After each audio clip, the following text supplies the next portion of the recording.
আল্লাহর কাছে যাতে তারা নিরাপদ থাকে, এই ছোট বাবুরা যাতে নিরাপদ থাকে সেটা আগে চাইছে আর কি। যাতে বিশেষ করে এই যে আমার কন্যা সন্তান, সেও যাতে নিরাপদ থাকে আর কি, সেটাই চাওয়া ছিল এবার। আর কোনো বার্তা আছে কিনা?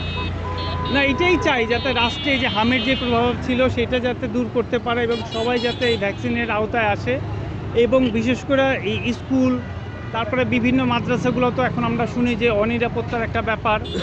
স্কুল, তারপরে হচ্ছে তার বাসাটা যাতে নিরাপদ, এবং রাষ্ট্রে যাতে এই কঠিন শাস্তি হয় যারা শিশুদের সাথে নির্যাতিত করে আর কি, কঠিন যাতে তাদের শাস্তি হয়, সেটাই চাই। যেটা হয়েছে আসলে আমরা সবাই মানে খুবই কষ্ট পেয়েছি। তো আমাদের এটাই চাওয়া যে এরকম ঘটনা যেন আর কারোর সঙ্গেই না ঘটে। এটাই, আমারও 2টা মেয়ে আছে, চাই না যে এরকম ঘটনা আর কোনো মেয়েদের সঙ্গে ঘটুক। এই জন্য আর কি মানে সবাইকে আসলে কেয়ারফুল হতে হবে, ঠিক আছে? বিশেষ করে আমরা যারা মারা আছি আমাদেরকে আরও বেশি বেশি করে কেয়ারফুল হতে হবে বাচ্চাদেরকে নিয়ে, যেন এরকম ঘটনাটা আর না ঘটে। ঢাকার বাসা, যেহেতু আমার বাড়ি বিক্রমপুর, ঢাকার বাসায় তো কথা বলবো আর কি।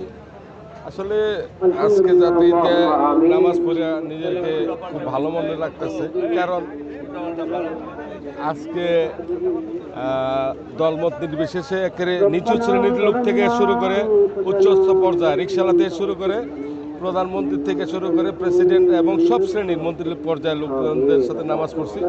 তবে আমাদের আজকের এই দিনটার মতো 365 দিন যদি হইতো তাহলে আমি মনে করতাম ভালো হইতো, কারণ আমরা মনে করি সবাই এক কাতারে থাকা উচিত। একদিন আমরা সবাই চলে যাব। আর আজকে দীর্ঘ সারা বাংলাদেশে এবং সারা বিশ্বের মধ্যে যে ইসলাম কান্ট্রিগুলিতে যে ধরনের দুর্যোগ হচ্ছে, যে আপনারা জানেন ইরাকের পক্ষে ইহুদিরা আছে, যেখানে রাশিয়া, চীন, অথচ সৌদি আরব, দুবাই সহ অনেকেই যে ইরাকের বিরোধিতা করছে। আমরা জানি যে আমরা নবীর আমল থেকে দেখছি মুসলমানরা প্রথমে মাইর খায়, নবীর আমল থেকে সে ইসলাম প্রচারের জন্য অনেক নির্যাতন সহ্য, শেষ পর্যন্ত ইসলামের জয় হয়েছে, নবীর জয় হবে।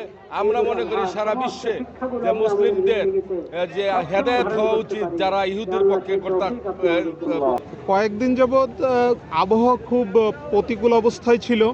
আজকে সকাল থেকে আবহাওয়াটা খুব অনুকূলে, এবং আমি গতকাল পর্যন্ত শঙ্কায় ছিলাম। আমি আসলে জাতীয় ঈদগাহে নামাজ পড়তে খুব ভালোবাসি এবং সন্তানকে এই সংস্কৃতির সাথে পরিচয় করিয়ে দেওয়ার জন্যই আমি মূলত জাতীয় ঈদগাহে সন্তানকে নিয়ে আসি। চিন্তা করছিলাম যে আসলে জাতীয় ঈদগাহে ভালোভাবে যেতে পারবো কিনা, কিন্তু আল্লাহর অশেষ রহমতে আবহাওয়াটা আজকে অনুকূলে আছে, এই জন্য আমি যা নামাজ পড়তে পেরেছি এবং আমি আমার সন্তানকে নিয়ে এসে নামাজ পড়তে পেরেছি। এই জন্য আল্লাহর কাছে লাখো কোটি শুকরিয়া।